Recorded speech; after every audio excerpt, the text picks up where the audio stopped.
In the dirty backstreets of South Central LA, where sirens never sleep and bodies drop without warning, there was one man nobody ever suspected. A quiet garbage truck driver, seemed chill, kept his head down, did his job. But behind that calm face, a cold-blooded killer. They called him the Grim Sleeper. For 25 years, he hunted women like trash, dumped them like they were nothing. Cops didn't notice. Streets stayed silent, and the body count, it kept growing. How did a man like that stay hidden for so long?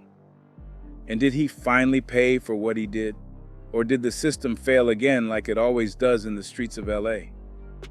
Join us as we take a closer look at the disturbing case of the Grim Sleeper, a cold, twisted killer who left a trail of bodies behind, the Grim Sleeper. Before anyone knew the name Grim Sleeper, Lonnie David Franklin Jr. was just another face in South Central LA. Born on August 30th, 1952, he grew up right in the middle of a city where sirens and crime were just part of the background noise. He wasn't flashy, no known gang ties, no big moves, just a city garbage man and part-time mechanic at an LAPD garage. Kept his head down, married, had 2 kids, looked like he was grinding out a regular life, but under all that, there was something way darker. People who worked with him never guessed what he'd done. But Lonnie wasn't just a trash collector. He was trash himself. In 1975, he was dishonorably discharged from the U.S. Army. Why? Because the year before in Germany, he and 2 other soldiers had picked up a 17-year-old girl, said they'd give her a ride home. Instead, they put a blade to her throat and took her to a field. Then all 3 of them physically abused her over and over. It was violent, cold, sick, but Franklin slipped up. The girl stayed calm and smart. She asked for his number, pretending to be interested. That move got him caught. He got locked up but didn't learn a damn thing.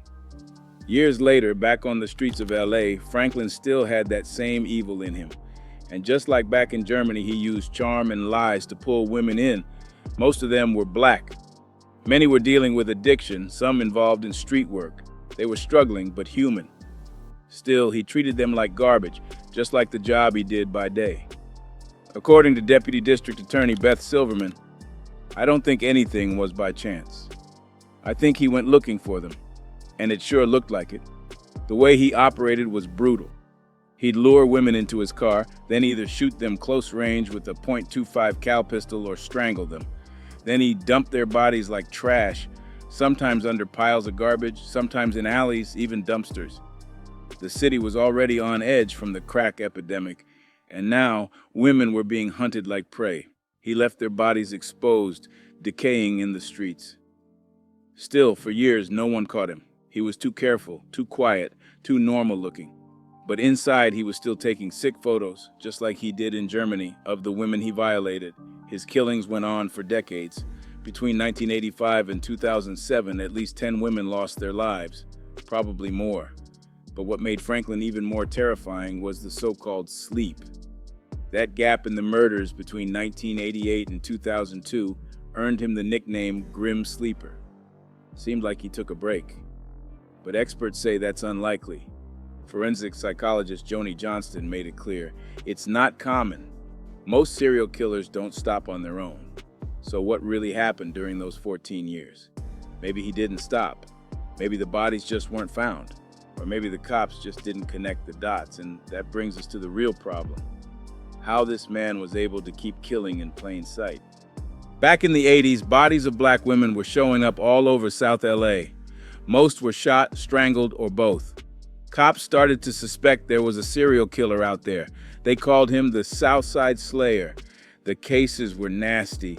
Victims were stripped, dumped in alleys, covered in trash. These weren't high-profile victims. They were poor, addicted, doing sex work to survive. The streets called them strawberries, a street term for women who traded sex for drugs. The cops didn't move fast, the press didn't care, and the community furious. In September 1985, LAPD finally held a press conference. They asked the public for help, but it felt too late. People like activist Margaret Prescott weren't having it.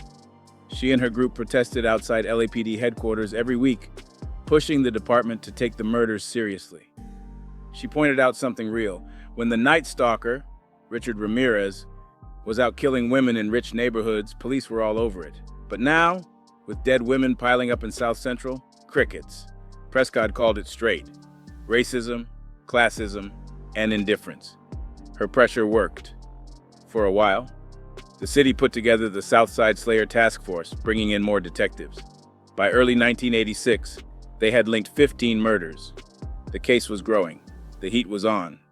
Prescott and her group, now called the Black Coalition Fighting Back Serial Murders, even got the city council to increase reward money from $10,000 to $25,000, but nothing solid came out of it. Why?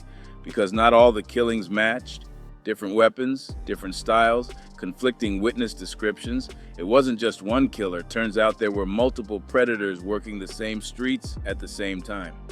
The task force couldn't keep up. Too many cases, not enough leads. So in 1987, the operation started shrinking. No new info, no progress. One LAPD lieutenant told the LA Times, "The flow of clues is almost non-existent at this point." Meanwhile, Lonnie Franklin Jr. was still out there, still living in the same neighborhood, still acting normal, but he wasn't done, not even close. His capture wouldn't come until years later, but until then, the streets stayed quiet.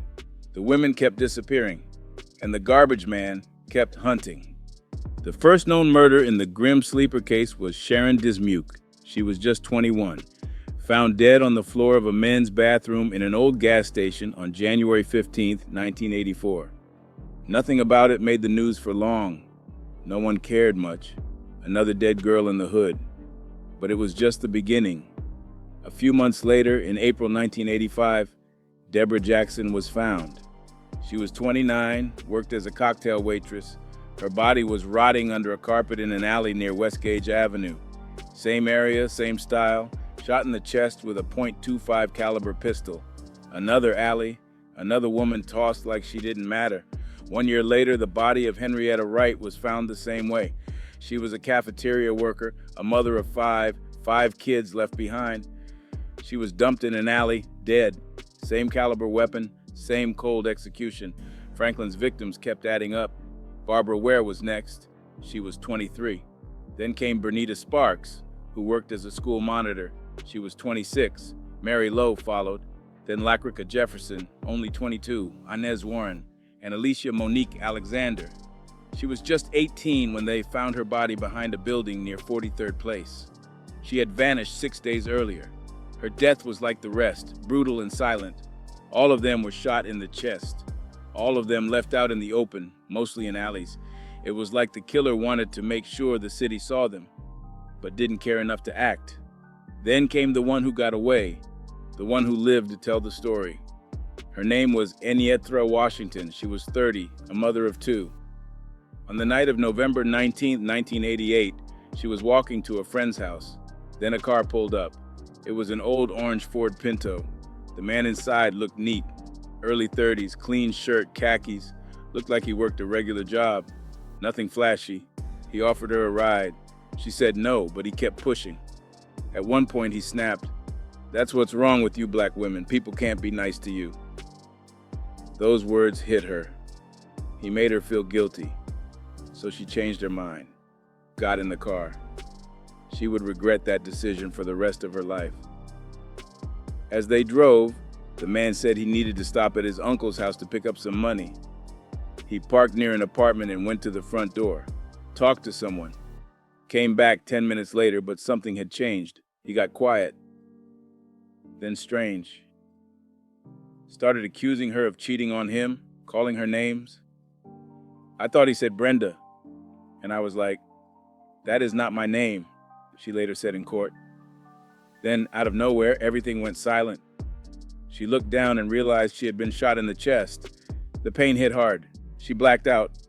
When she came to, he was raping her. She passed out again. When she woke up, there was a bright flash. He was taking a Polaroid picture. That was his thing. Photos, souvenirs. After the attack, he pushed her out of the car, left her bleeding in the street. Enietra didn't die. She crawled, stumbled, bled her way to a friend's place. Her friend called an ambulance. She told the cops everything, gave them a description of the man, gave them the car, even led them to the spot where he had stopped. Still, nothing happened. No arrest, no follow-up. The Grim Sleeper went quiet and the trail went cold. But even in that silence, the damage kept piling up. Years later, detectives began to look at possible links outside California. There were whispers about murders in Belize between 1998 and 2000.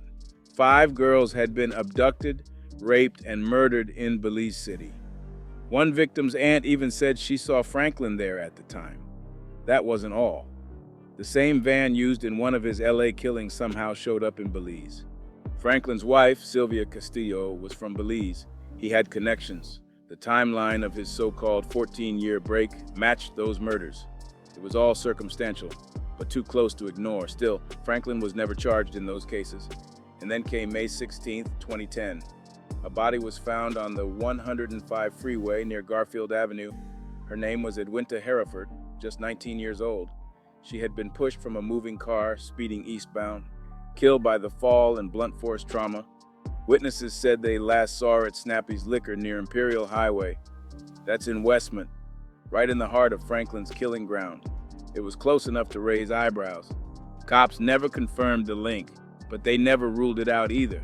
Her case is still open. Other names kept coming up. Women who vanished without a trace. Cathern Davis, 32, was last seen in June 1982 on West 49th Street.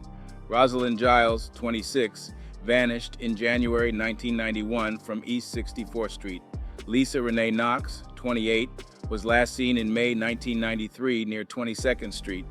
Anita Parker, 37, disappeared in 1998 near Brynhurst Avenue. All of them had something in common. They were last seen in Franklin's territory. They were all involved in survival work, drug use, street hustling.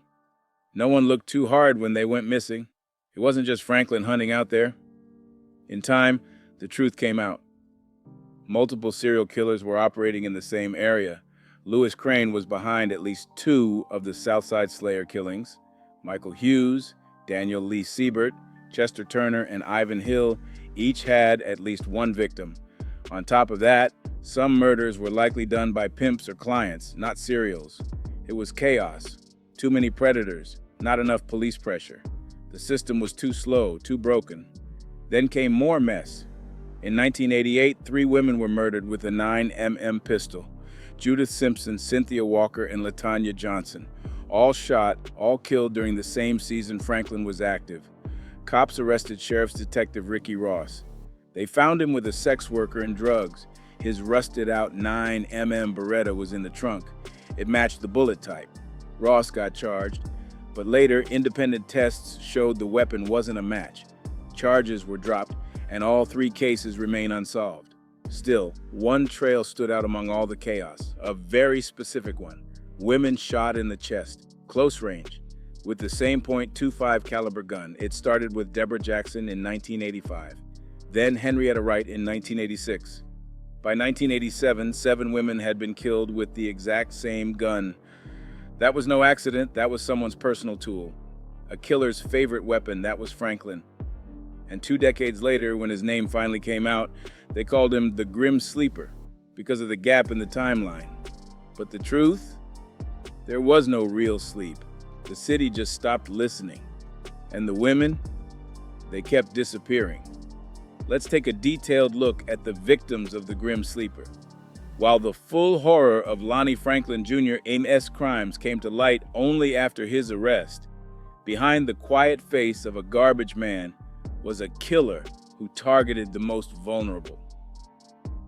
The streets of South Central Los Angeles were his hunting ground, and his victims?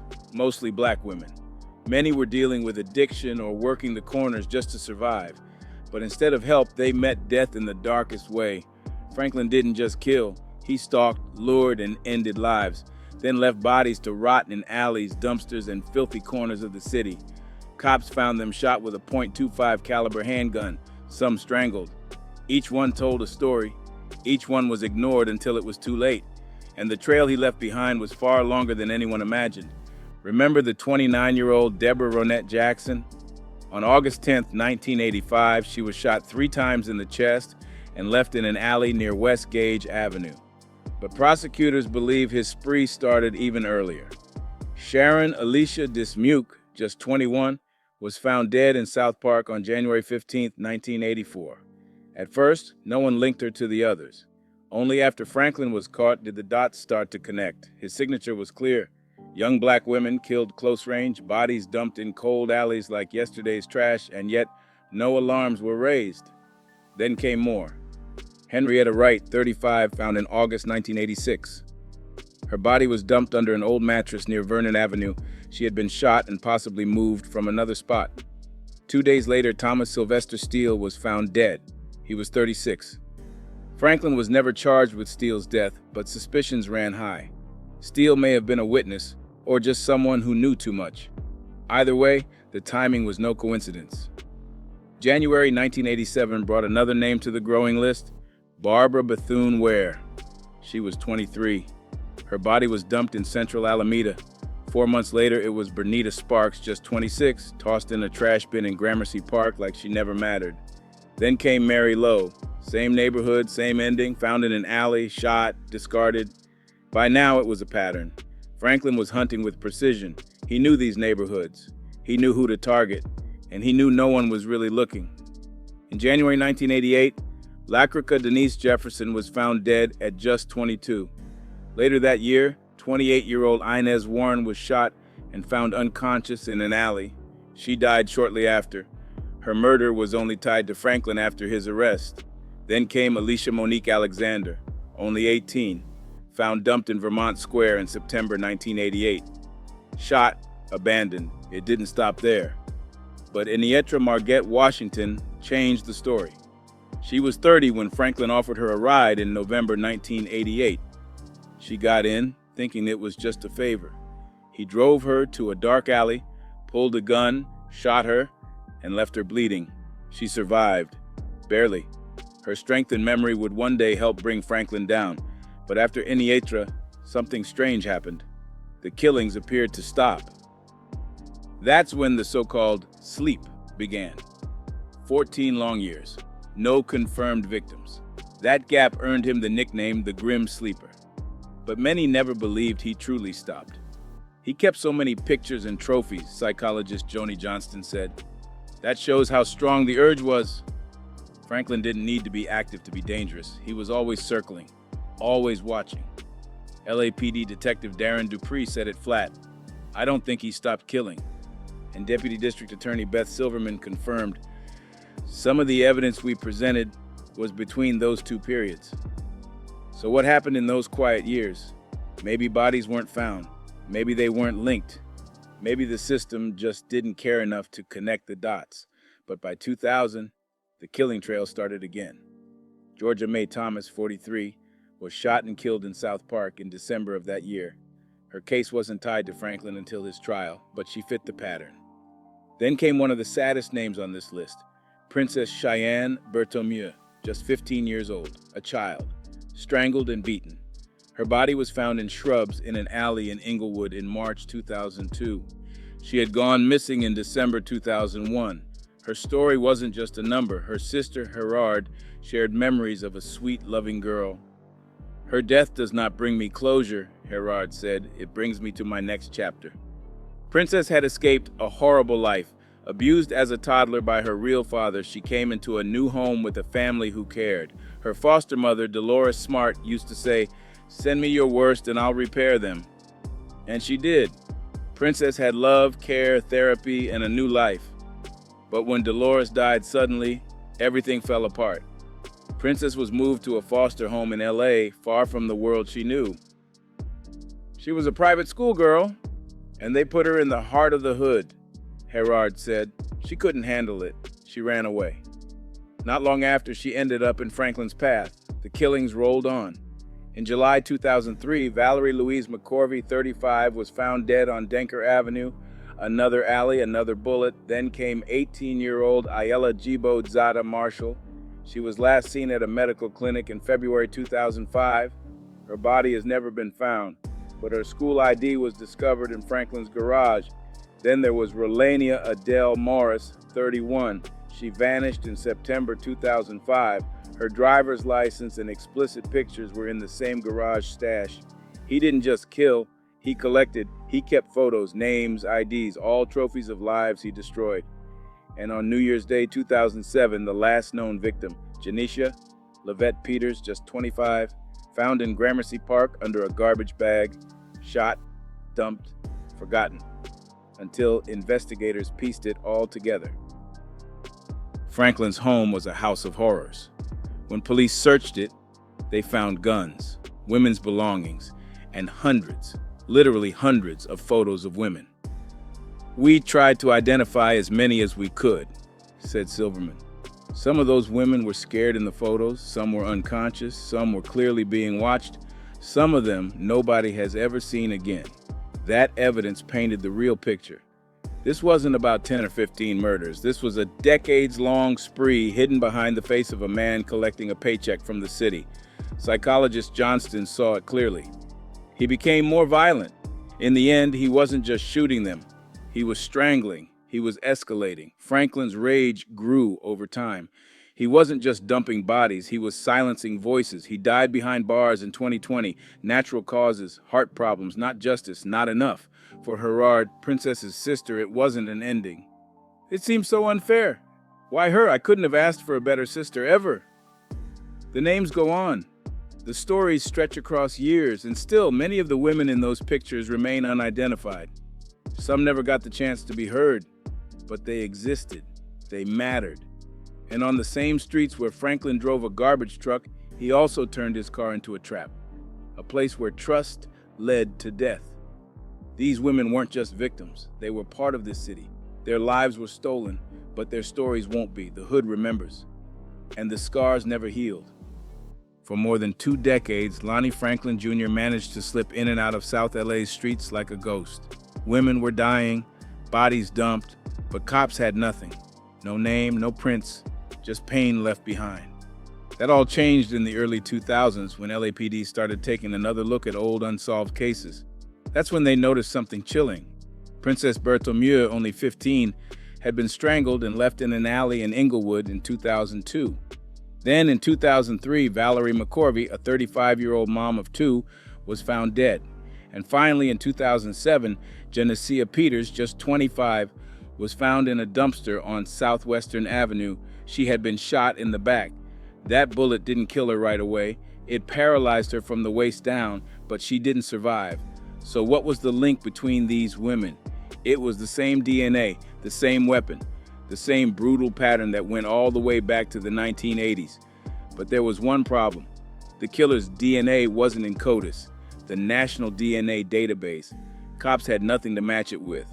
Whoever this was, he had never been arrested for anything serious, or he had managed to hide for years. Either way, the trail went cold again, until Franklin's own bloodline gave him up. In the summer of 2009, Franklin's son, Christopher, got arrested for carrying a weapon. Nothing major, just another bust in the system. But as part of the process, he had to give a DNA swab. When that sample went into the system, it set off alarms. It wasn't a full match to the DNA found on the victims, but it was close, real close, enough to suggest that the real killer was a close male relative. That's when detectives locked in. They started looking at Franklin himself, a man in his 50s, a former sanitation worker, a guy who once worked as a mechanic for the LAPD, married, a grandfather. Nothing about him screamed serial killer. That's exactly why he got away with it for so long. As one person put it, of course, in hindsight, you're like, he would have to be from that community. Who else would have been able to slip in and out unseen? Writer Christine Pelisek summed it up even better. He certainly didn't fit the profile of a serial killer per se, and yet, of course, he did. He wasn't the monster people imagined. No wild eyes, no messy look. He was quiet, normal, calm. That made him even more dangerous. After the match with Christopher's DNA, the LAPD set a trap. Detectives followed Franklin to a pizza shop in Buena Park. They didn't say a word, just watched, waited. When Franklin finished his food and left the table, an undercover detective, posing as a busboy, moved in. He grabbed a fork, 2 plastic cups, a pizza plate, even the leftover slice. All of it went straight to the lab. What came back changed the case forever. The DNA on that pizza slice matched DNA found on the victims. It was over.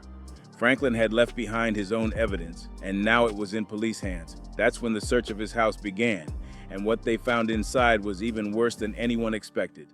Cops tore through Franklin's home and garage for 3 full days. What they found wasn't just weapons or bullets.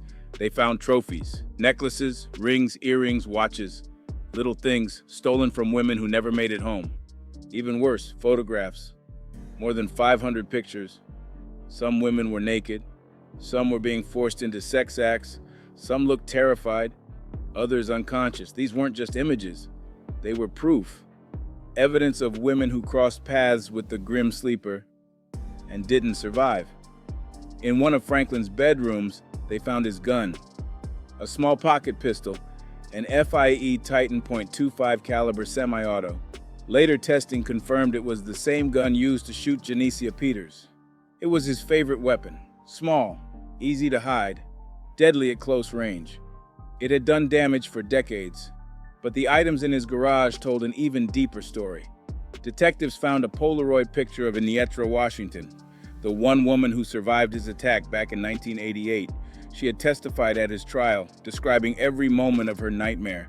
And now her photo, taken right after he shot and raped her, was right there in his stash. It was haunting. In the same envelope, police found a photo of Janicia Peters. And they weren't done. They also found 2 IDs. The school ID card of Ayala Marshall and the Nevada driver's license of Rolenia Morris. Both women had vanished in 2005. Ayala was just 18. Rolenia was 31. Both were last seen near Franklin's house on 81st and Western. Their bodies were never found, but their faces, their names, their belongings were all buried in his home. This wasn't just a serial killer's den, it was a trophy room, a twisted archive of pain. Every piece of jewelry, every photo, every scrap of ID told a story of someone who likely never made it out alive. LAPD officials believed there were even more victims, possibly dozens more. They began working to identify 35 women seen in Franklin's photos. Some had no names. Some had never been reported missing. Others just disappeared without a trace. Franklin didn't talk. He didn't confess. But his collection spoke loud. It showed a man who never planned to stop. I doubt that he would have stopped, Pilasek said. He was most interested in not getting caught, and for a long time, he wasn't. He walked the streets, drove the truck, laughed with neighbors, then went home and filed away more pain in his drawers. Anyways, in May 2007, the murder of 25-year-old Janicia Peters gave LAPD the break they had been chasing for decades. DNA linked her slaying to 11 unsolved murders going all the way back to 1985. That's when things finally shifted. The LAPD moved quick but quiet. They built a team in secret, 6 detectives under the Robbery Homicide Unit. The task force was named 800. No public press release, no community warning, not even a whisper from Mayor Antonio Villaraigosa or Police Chief William Bratton. The community didn't even know a serial killer was still out there. It wasn't until journalist Christine Pelisek from LA Weekly broke the story that people found out what was really going on. She exposed the task force, the connection to Janicia's murder, and how long the city had stayed silent. In fact, some families learned from the article that their daughters were confirmed victims. The silence, it made the pain worse. Then in September 2008, the city finally put a $500,000 reward on the table. The case was later featured on America's Most Wanted in November. It took until February 2009 for Bratton to speak publicly. That's when the killer finally got a name, the Grim Sleeper. LAPD even released an old 911 call from the 80s. A man reported seeing a body being dumped. He gave a van description and plate number. That van had ties to the old Cosmopolitan Church, a place Franklin had access to. March 2009 brought another big moment. Christine Pelisek sat down for a full interview with Nietra, Washington, the only survivor. Nietra gave a detailed description of Franklin. She called him a black man in his early 30s, clean, geeky looking, in a black polo and khakis. She even remembered his cars inside and out. She never forgot. But still, cops had no DNA match. The truth? Franklin's DNA should have been in the system. In 2003, he got a felony conviction and was put on supervised probation for 3 years. But when voters passed Proposition 69 in 2004, making it law to collect DNA from all felons, Franklin slipped through. From late 2004 to mid-2005, the probation department had no setup to collect DNA from people under unsupervised probation. Franklin's sample was never taken. That miss cost lives. Eventually, detectives used something new: familial DNA. They didn't find an exact match, but they found someone close. Franklin's son, Christopher, had been busted on a felony gun charge in 2008. His DNA was in the system. It wasn't a full match to the crime scenes, but it was too close to ignore. That's when eyes turned to the father, Lonnie Franklin Jr. They followed him. One undercover cop even acted like a restaurant waiter just to get his trash. At one pizza spot, Franklin left behind a fork, cups, crust, and plates. That's all they needed. They swabbed the saliva, tested the DNA, and bam, it matched what was left on several victims. On July 7th, 2010, the hunt ended. Cops arrested Franklin at his home in South Central LA. The charges were massive: 10 counts of murder, 1 count of attempted murder, and a special circumstance for multiple killings. But what they found inside his home hit even harder than the charges. Franklin's house was a nightmare. Investigators found photos and videos of 180 women. That number later grew. By the end of the search, they had uncovered over 1,000 images and hundreds of hours of footage. It was dark, sick, and personal. The women in the pictures, mostly black, a wide age range, some teens, some much older. Many were naked. Some were passed out. Some looked terrified. Some never woke up. Police Chief Charlie Beck said it best when the 180 photos were released in December 2010. These people are not suspects. We don't even know if they are victims. But we do know this: Franklin's reign of terror in Los Angeles lasted for over 2 decades. That reign may have hurt even more people. In 2011, prosecutors came forward and said they believed Franklin had killed at least 6 more women beyond the 10 confirmed. Cops had evidence. 2 of the new cases were likely from the so-called gap years between 1988 and 2002. 2 others were from the 80s. The last 2, women who vanished in 2005. Their bodies were never found, but something, maybe a photo, maybe a link to his house, tied them to Franklin. The pressure grew. Detectives dug into old files, combed through missing persons, compared faces from the photos. The case exploded again in November 2011 when Reuters reported Franklin was being looked at for 6 more slayings. 2 of those victims were never found, but the timeline lined up with his activity. The pieces were all there. Actress Regina Hall narrated a documentary on the case, Cold Case Files: The Grim Sleeper.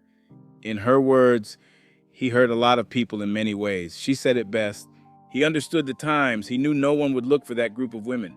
He saw it wouldn't get coverage. He used that. It's manipulative. It's evil. She didn't stop there.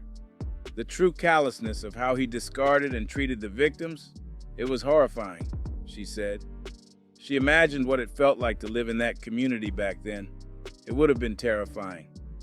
Franklin knew how to blend in. He knew how to stay quiet, and he knew the system would overlook black women, especially those who were poor or struggling.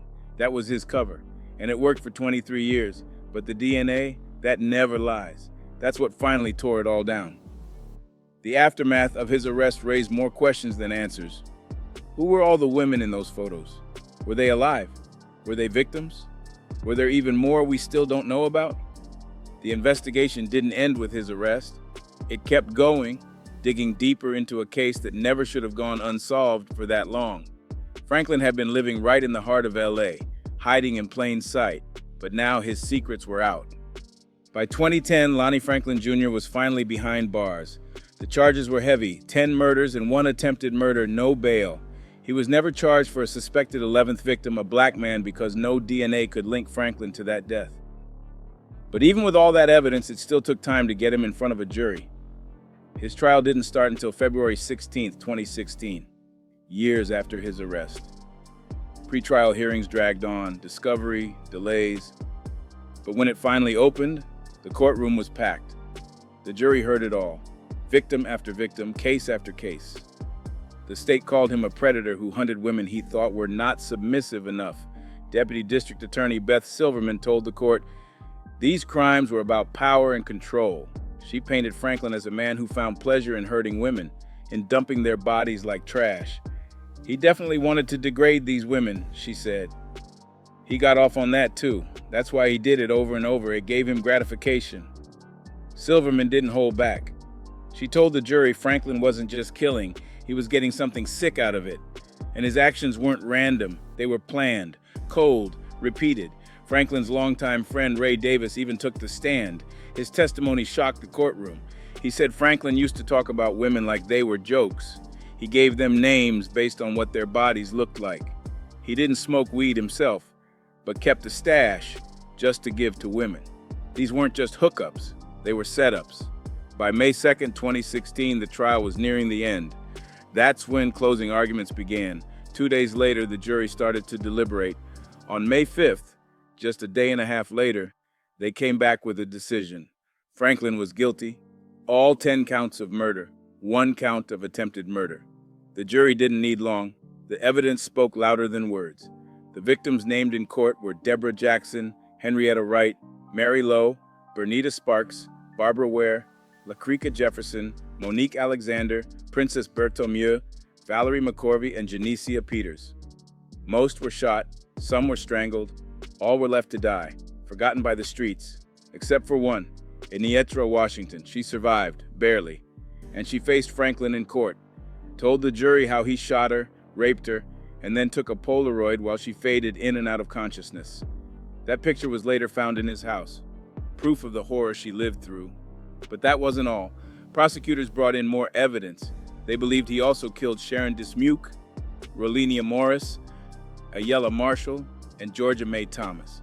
They even said he tried to kill another woman, Laura Moore, in 1985. She was a waitress, just 21, when she was shot 3 times in the chest. She lived but barely. The sentencing hearing started on May 12, 2016. The defense tried everything to avoid the death penalty. They asked for life in prison instead. But Judge Kathleen Kennedy wasn't moved. She made it clear. The evidence backed the jury's decision.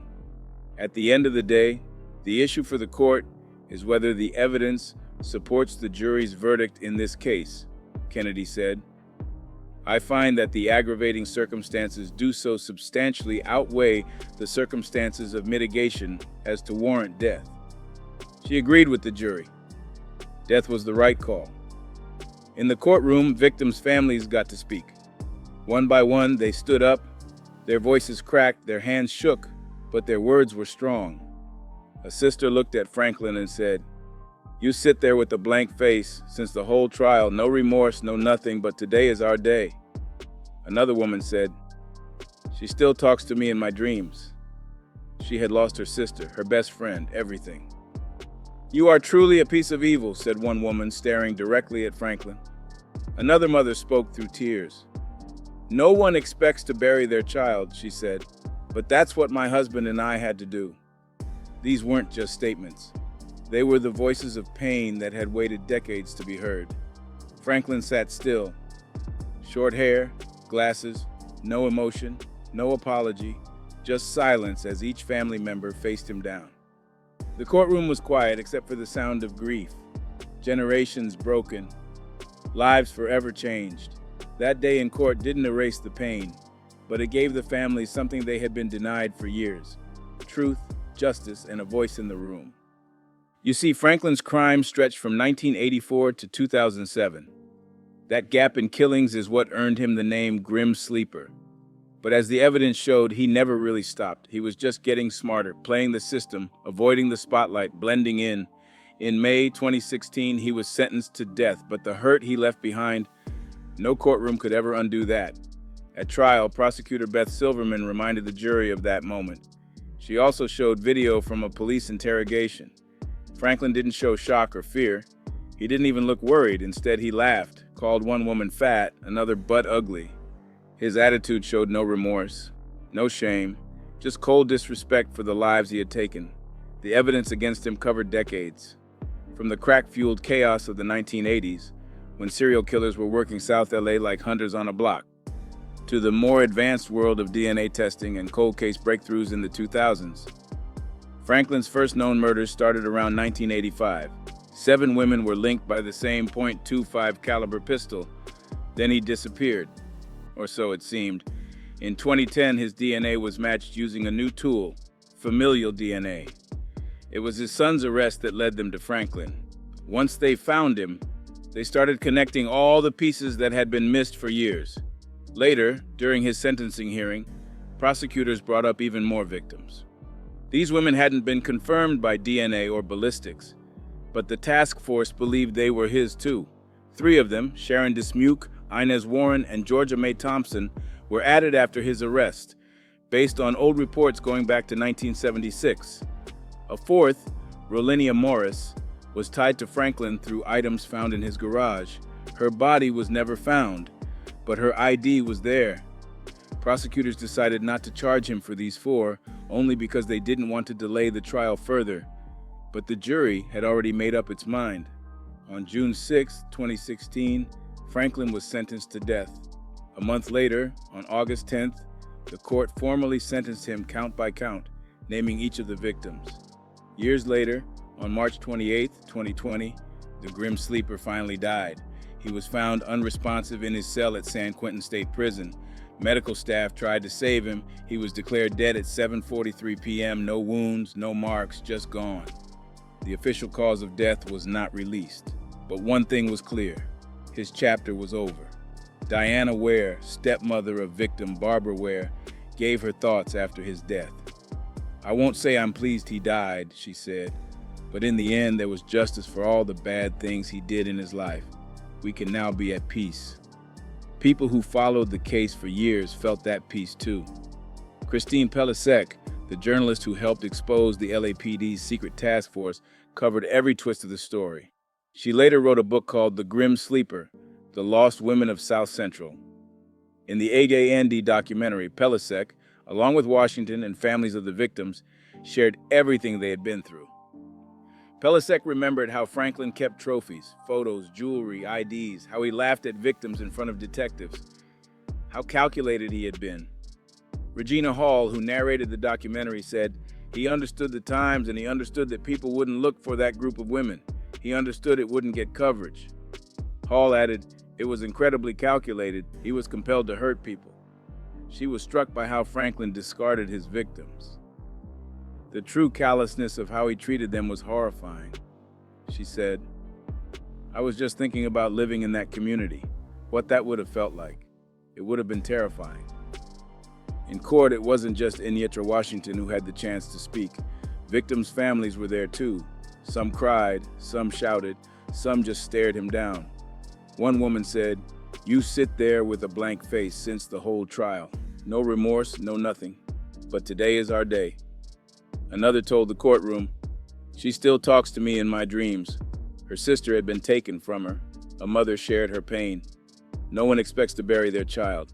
But that's what my husband and I had to do." Lonnie Franklin Jr. hurt more than just the women he killed. He tore apart families. He broke mothers, sisters, children. And even in court, even facing death, he showed no emotion, just the same cold stare that had hidden in plain sight for years. His crime stretched across 3 decades. His house was a graveyard of evidence. His trial exposed how deep the failures ran, from ignored DNA to police silence. But in the end, the voices of survivors, families, and investigators cut through the silence. And those voices told the real story of the Grim Sleeper. And now, while the Grim Sleeper is gone, the damage he caused is still here. Do you think justice was truly served in the end, or did the system fail these women for too long? Let us know what you think in the comments box below. And if you liked how we presented you this video, hit that like button and make sure to subscribe for more.